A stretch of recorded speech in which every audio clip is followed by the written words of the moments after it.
वो पहले भी शायद इस तरीके की हरकतें कर चुका है, हमारे जहाँ तक हम संज्ञान में आया है। मुलाकात इनकी फ़ोन के द्वारा उससे हुई थी, इन्होंने उससे शादी भी की थी, तो झूठ बोलकर उसने शादी की है। और हिंदू महिलाओं का बिल्कुल भी हम शोषण नहीं होने देंगे। अगर इस पर कार्रवाई नहीं होती है तो हिंदू युवा वाहिनी ईंट से ईंट बजा देगी। अरे श्रीमती जी, कुछ तो सस्ता लो, बचत करो। नहीं श्रीमान जी, सब बढ़िया लो, रहने दीजिए। इसमें क्या खास बात है? थोड़े में ज्यादा स्वाद, यही तो है इसकी खास बात। वाओ मामा, क्या स्वाद है। अरे मेरे राजा। उत्तर प्रदेश में एक बार फिर लव जिहाद का मामला सामने आया है। मुरादाबाद में एक मुस्लिम युवक ने राज ठाकुर बनकर प्रेम जाल में फंसाकर एक हिंदू लड़की से शादी की और उसका शारीरिक शोषण किया। लेकिन शादी के 2.5 साल बाद सच्चाई सामने आने पर इस मामले का खुलासा हुआ। इसको लेकर पीड़िता ने मझौला थाने में आरोपी के खिलाफ मारपीट और दहेज प्रताड़ना का केस दर्ज कराते हुए आरोपी के भाइयों पर दुष्कर्म करने का आरोप लगाया है। मुरादाबाद के मझौला इलाके की रहने वाली पीड़ित महिला ने भोजपुर इलाके के युवक इकरार पाशा और उसके परिजनों पर लव जिहाद का आरोप लगाया। पुलिस को शिकायत दर्ज कराते हुए पीड़िता ने बताया कि साल 2022 में उसकी आरोपी युवक से पहचान हुई थी। उस वक्त मुस्लिम युवक इकरार पाशा राज ठाकुर बनकर माथे पर तिलक और हाथ में कलावा बांधकर घूमता था, जिसके बाद युवक ने महिला से दोस्ती की और झांसे में लेकर उसके साथ मंदिर में शादी रचाई और 2.5 साल तक हिंदू बनकर रहा। इस मामले की सच्चाई सामने आने पर पीड़िता ने बताया कि आरोपी उसे हमेशा जान से मारने की धमकी देता था और एक बार उसकी जान लेने की भी कोशिश की थी। मतलब मेरी एक लड़के से शादी हुई थी, उसने अपना नाम राज ठाकुर बताया था। मुझे शादी के 2-2.5 साल बाद पता चला कि वो मोमडन है, उसका नाम इकरार है। कैसे मालूम हुआ आपको? मैं उसके घर गई थी जब मुझे पता चला है कि वो मुसलमान है। हाँ जी। कितने टाइम रिलेशन में रहे आप मियां बीवी बनकर? हम 3 साल नहीं हैं भैया। और जब से मैंने उसके मुकदमा लिखवाया है, मतलब कि उसकी तहरीर दी थी मंझौला थाने में, तो उन्होंने 498 पे मुकदमा दर्ज करके उस पर अभी तक कोई भी कार्रवाई नहीं।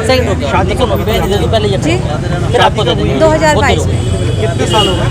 2.5 साल हो गए, 2.5-3 साल हो गए। 2.5 साल में क्या आपको नहीं मालूम हुआ कि वो नहीं, मुझे बाद में पता चला। उसके उस चीज़ का मैंने विरोध भी किया है, लेकिन उसने जब भी मैंने विरोध किया, उसने 2 बार मेरी जान से मारने की कोशिश भी की है। एक बार तो उसने मैं बिल्कुल ही खत्म हो गई थी, मतलब कि 1 सेकंड नहीं छोड़ता। तो क्या मंदिर वगैरह भी जाते थे? सब जगह जाते थे, मंदिर, पूजा पाठ, दिवाली, होली, सब काम करते थे। कोई ऐसा काम नहीं था कि नहीं करते थे। अब वो कब से आपके साथ में? अब तो 4 महीने से, जब से मैंने ये उसके खिलाफ मुकदमा किया है, जब से वो नहीं है। हाँ जी। कौन से थाने का मामला है? मंझौला थाने का। आप कहाँ रहते हैं? मैं बुद्ध विहार में रहती हूँ। आप कहाँ रहते हैं? वो पीपल थाना रहता है। करते क्या है?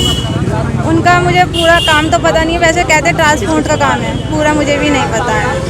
अच्छा, आपको बाद में मालूम हुआ कि वो हाँ, वो मुस्लिम में। अब वो कहते हैं हमारे तुझे मेरे साथ रहना तो मेरे धर्म में आ, उसके बाद मैं तुझे साथ में रखूँगा। आप इसमें आगे क्या चाहते हैं? मैं चाहती हूँ जल्दी जल्दी कार्रवाई उसके खिलाफ, उसके घर को के साथ वो जल्दी जल्दी जेल जाए। उसका साथ उसके घर के भी दे रहे हैं। वहीं जब स्थानीय लोगों को इस मामले की सूचना हुई तो उन्होंने अपना आक्रोश जताते हुए जमकर नारेबाजी की। हिंदू युवा वाहिनी ने पीड़िता के साथ थाने पहुंचकर आरोपी के खिलाफ शिकायत दर्ज कराई। गुस्साए लोगों ने लव जिहाद का आरोप लगाते हुए कहा कि एक हिंदू महिला लव जिहाद का शिकार हुई है और पुलिस ने हमें कार्रवाई का आश्वासन दिया है। पूरा मामला लव जिहाद का है। ऐसा हुआ, एक हिंदू महिला है जिनके साथ जो लव जिहाद का शिकार हुई हैं, उन्होंने आज से कुछ साल पहले शादी की, तो उस लड़के ने अपना नाम उस समय राज ठाकुर बताया, लेकिन जब उनको पता चला तो वो राज ठाकुर नहीं, उसका नाम इकरार था और वो मंदिर भी जाता था, तिलक भी लगाता था, कलावे भी बनता था। तो इनको गुमराह किया गया और 2 बार उसने इनको जान से मारने की कोशिश की। जब इन्होंने इस चीज़ का विरोध किया, इनको बाद में पता लगा तो, और आज हमने एसएसपी साहब को ये ज्ञापन दिया है। तो एसएसपी साहब ने इसमें मुकदमे के लिए हमें आश्वासन दिया है कि इसमें लव जिहाद का मामला जो भी बन रहा है, मुकदमा लिखा जाएगा और दोषी को कड़ी से कड़ी सजा होगी और उसे जेल भिजवाएगी हिंदू युवा वाहिनी। क्या काम करता है? लड़के का ये नहीं पता मुझे कि वो क्या करता है, लेकिन उसने इनसे शादी की थी। उसने हिंदू महिलाओं को टारगेट करना उसका मुख्य कार्य है। वो पहले भी शायद इस तरीके की हरकतें कर चुका है, हमारे जहाँ तक हम संज्ञान में आया है। मुलाकात कहाँ हुई? मुलाकात इनकी फ़ोन के द्वारा उससे हुई थी, इन्होंने उससे शादी भी की थी, तो झूठ बोलकर उसने शादी की है। और हिंदू महिलाओं का बिल्कुल भी हम शोषण नहीं होने देंगे। अगर इस पर कार्रवाई नहीं होती है तो हिंदू युवा वाहिनी ईंट से ईंट बजा देगी।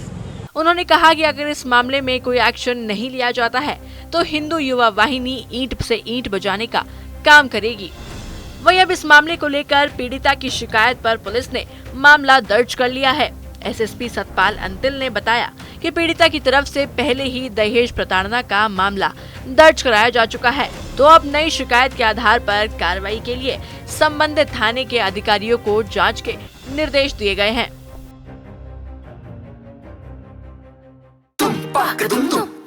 अरे श्रीमती जी कुछ तो सस्ता लो, बचत करो। नहीं श्रीमान जी, सब बढ़िया लो, रहने दीजिए। इसमें क्या खास बात है? थोड़े में ज्यादा स्वाद, यही तो है इसकी खास बात। वाह मामा, क्या स्वाद है। अरे मेरे राजा, राजा मसाला।